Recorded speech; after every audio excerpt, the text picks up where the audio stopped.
É preciso, então, ampliar a ótica do nosso espírito. Alguns hoje olham para os detentores de cargo político no Brasil, acreditando que eles definem o que é a pátria do Evangelho.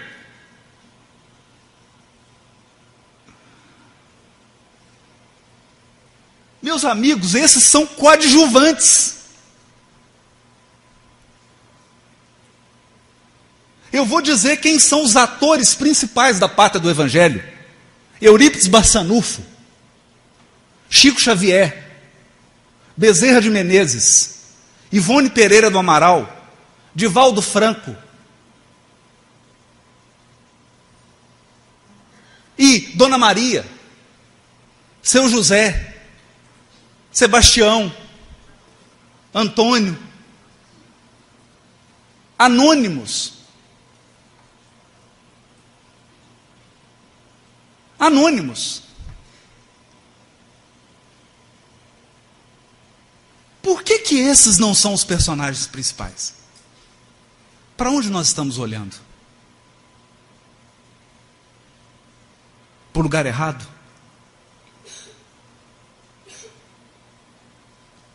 Para o lugar errado.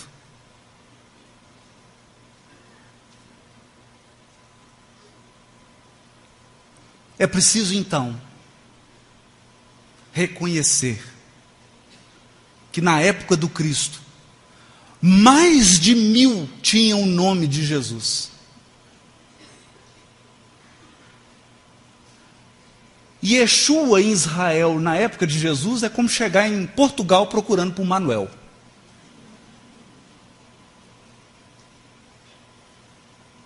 Ninguém notou. Ninguém notou. Simão Pedro, o de Cafarnaum? Quem notou?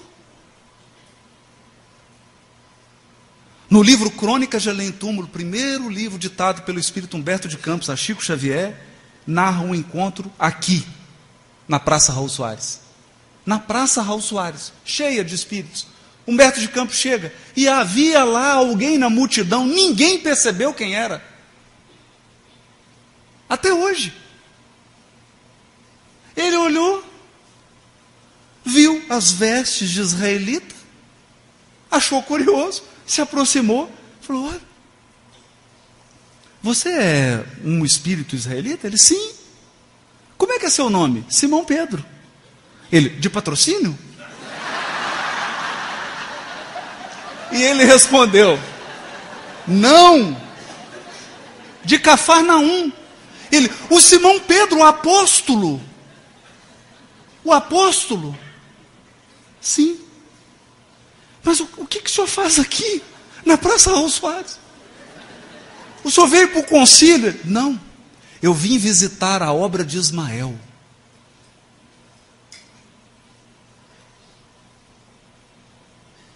Filho de Abraão e de Agar.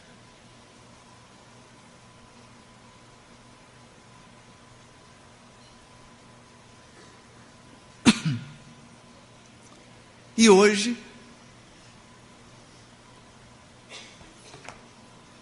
para que a gente entenda quais caminhos o Evangelho estabelece para o amor, quais caminhos o Evangelho estabelece para o amor, é preciso dizer: há muito tempo atrás, né? Há muito tempo atrás, quando eu tinha 15 anos, perdi uma vizinha que eu gostava muito, e foi a primeira vez que a morte chegou perto de mim.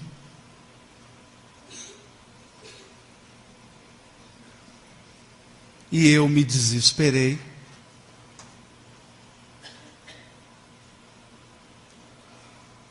Alguém me deu o livro Nosso Lar. E hoje estou eu aqui, falando no primeiro congresso da Aliança Municipal Espírita. Mas quem me deu o livro Nosso Lar também está aqui, é o Elcio. Levanta aí, Elcio, para o pessoal te ver, por favor.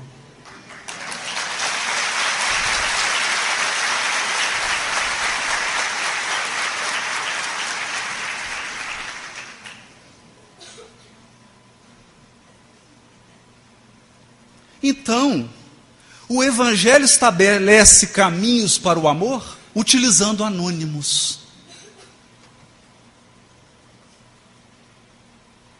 Porque servir ao Cristo não é subir em pódios.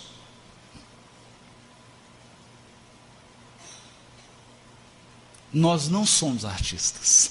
Eu queria até chegar aqui, né? Você vê o Gamanal, chega aqui, né? Você não... vozeirão, né, Simão? Se eu cantar aqui, vai todo mundo embora, né?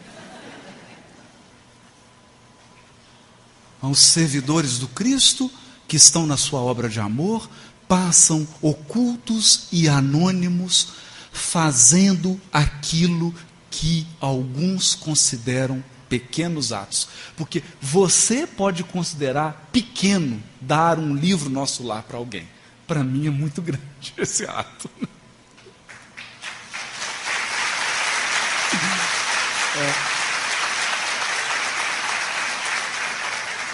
Eu não estaria aqui se não fosse esse gesto. Graças a Deus. E ao Elcio, né? Por isso Jesus diz para Madalena: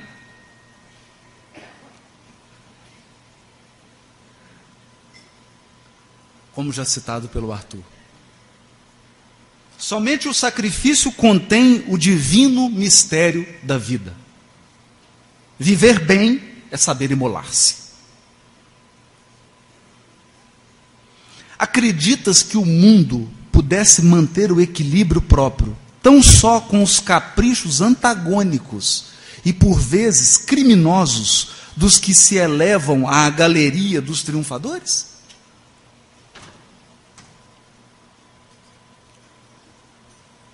Faz uma lista aí hoje no Brasil dos poderosos e dos famosos. Você acha que um país se manteria em equilíbrio tão só com os caprichos antagônicos e por vezes criminosos? É Jesus quem responde. Toda luz humana vem do coração experiente e brando dos que foram sacrificados.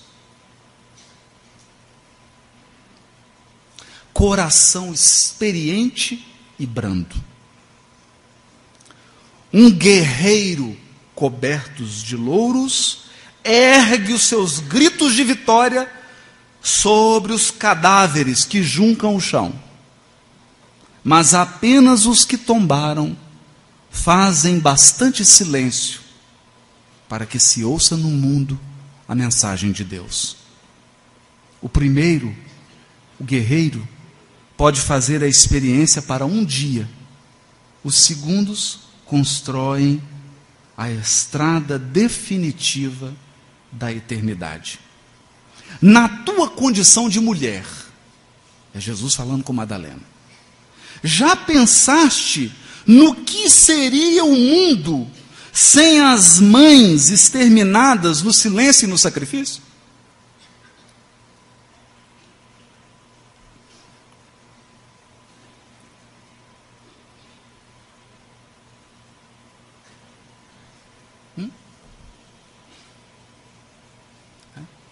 Quem foi a mãe de Napoleão?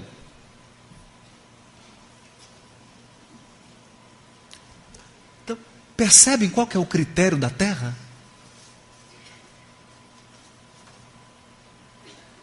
Qual que é o critério da terra?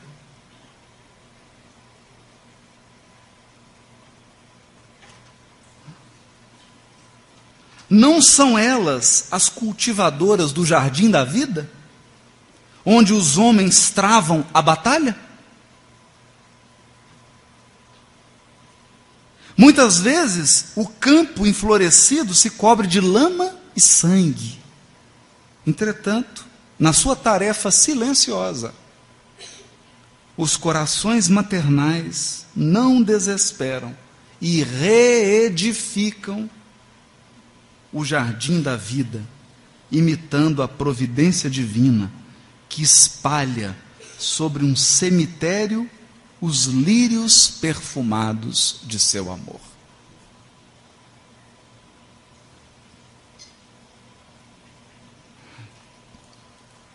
Em conversa com Simão Pedro, como já bem lembrado aqui pelo Simão, Jesus fala desse amor que nutre de si mesmo. Pedro, o amor verdadeiro e sincero nunca espera recompensa. A renúncia é seu ponto de apoio. Como o ato de dar é a essência da sua vida. O ato de dar é a essência da vida do verdadeiro amor. A capacidade de sentir grandes afeições já é em si mesma um tesouro. Só do fato de você já sentir grandes afeições, significa que você já galgou patamares evolutivos maiores. Porque espíritos inferiores não conseguem nutrir grandes afeições. Os seus afetos foram bem descritos pelo Simão aqui. São afetos baseados na troca, na satisfação utilitarista. Eu estou com você enquanto você é útil para mim em alguma necessidade.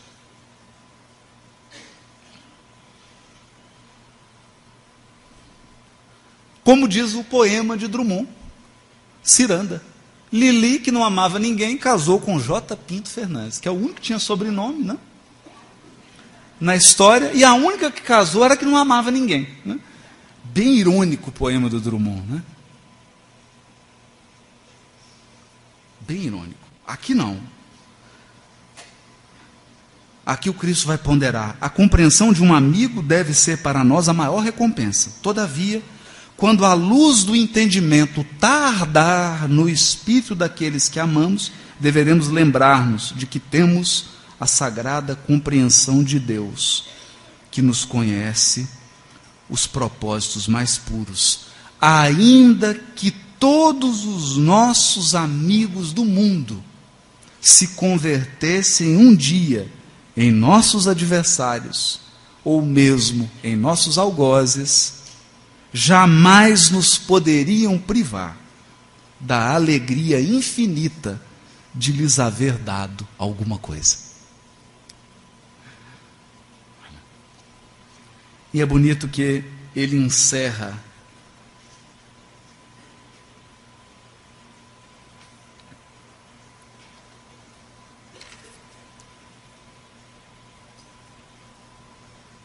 esse capítulo assim: Jesus, entretanto, ensina as criaturas, nessa hora suprema, a excelsa virtude de retirar-se com a solidão dos homens, mas com a proteção de Deus.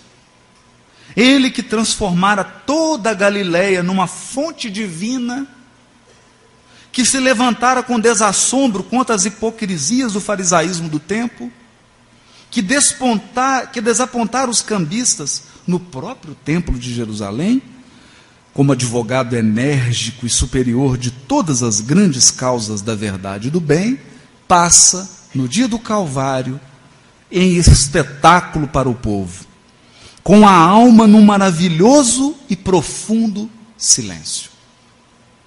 Sem proferir a mais leve acusação, caminha humilde, coroado de espinhos, sustenta nas mãos uma cana imunda, à guisa de cetro, vestindo a túnica da ironia, sob as cusparadas dos populares exaltados, de faces sangrentas e passos vacilantes, sob o peso da cruz, vilipendiado, sem articular uma queixa.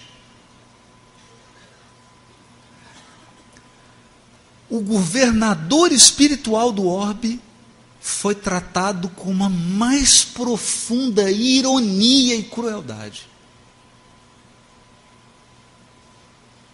Porque acreditem,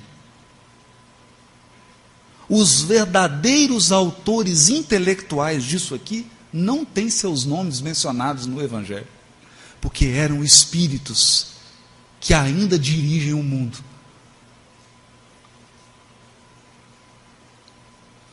Sabedores de que ele era o governador espiritual do orbe, colocaram uma cana, uma coroa de espinhos, uma túnica vermelha, rota, um rosto sangrento, para ironizar a sua posição de governador espiritual do planeta. Ironizar.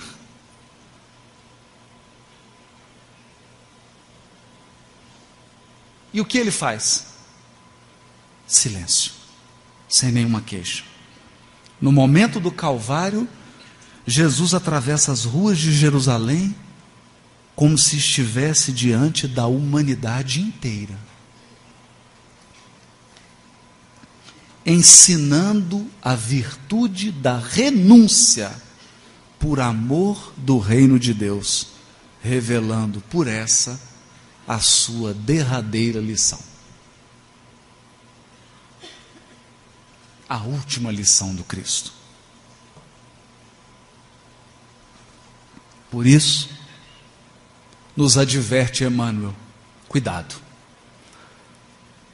Não compare um Cristo a um filósofo. Não compare o Cristo a um revolucionário. Não compare o Cristo a um líder político. Não compare o Cristo a um fundador de movimento religioso. Porque nenhum desses tomou uma cruz e se imolou por renúncia.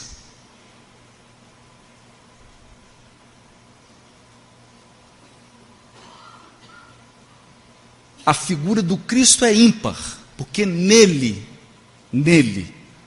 as lições mais auspiciosas do amor foram dadas em silêncio.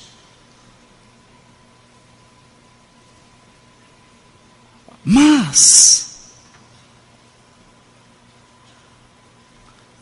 esses textos não são para exaltar a tristeza,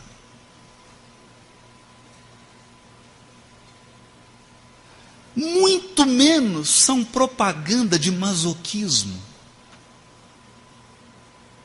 Quando os Espíritos nos falam de renúncia e sacrifício, estão nos dizendo de renúncia ao ego, sacrifício dos interesses mesquinhos. Porque quem ama, se sente livre sempre. Quem ama, já alcançou.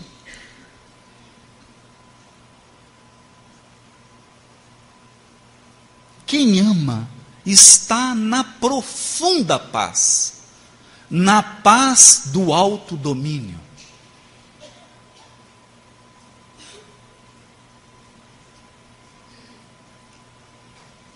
O que se pede, o que o Evangelho aponta como caminho para o amor, não é de autoflagelação, é de abandono do egoísmo.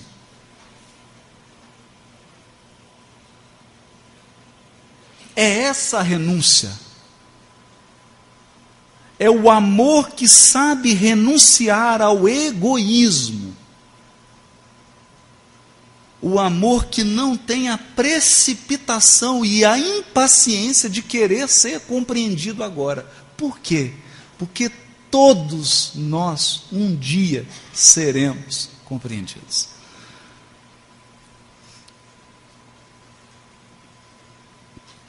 todos nós seremos compreendidos. E eu queria então, já que o Evangelho não é uma simples mensagem filosófica, o Evangelho é uma proposta de regeneração planetária e do mundo íntimo, dizer,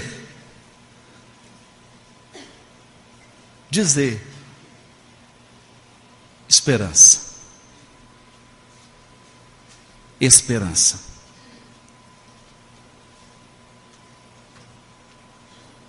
Não se perturbe o vosso coração. Credes em Deus? Você crê em Deus? Crede também no Cristo. Por quê? Porque há 2000 anos atrás, na cruz, um soldado forte e violento,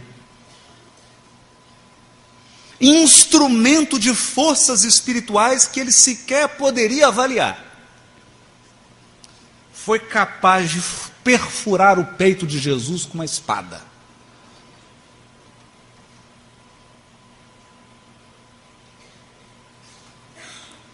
Mas Jesus soube esperar mais de 1600 anos. E esse mesmo soldado vem na pátria do Evangelho, servindo ao Cristo.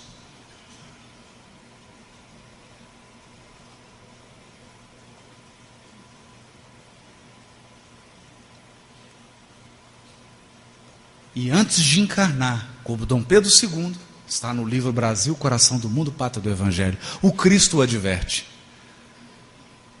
chegou a hora da tua redenção. Mas resumindo, Jesus lhe diz: você vai experimentar agora, nessa encarnação, tudo que eu experimentei quando você me perfurou com a lança. Você dará tudo e passará para a história como um medíocre.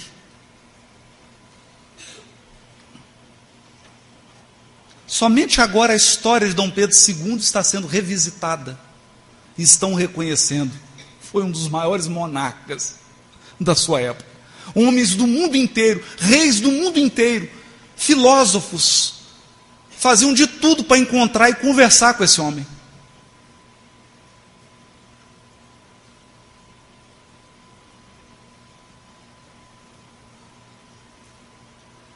Passou como incompreendido. Quase foi expulso.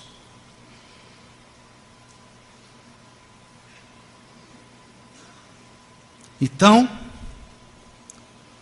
há uma caravana de luz em curso na terra.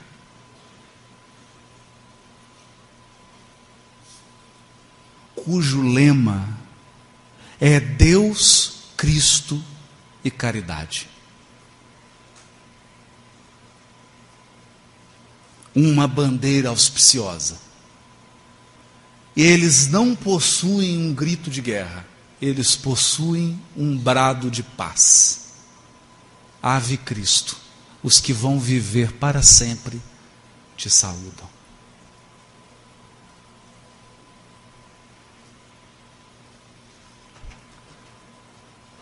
Faça parte também.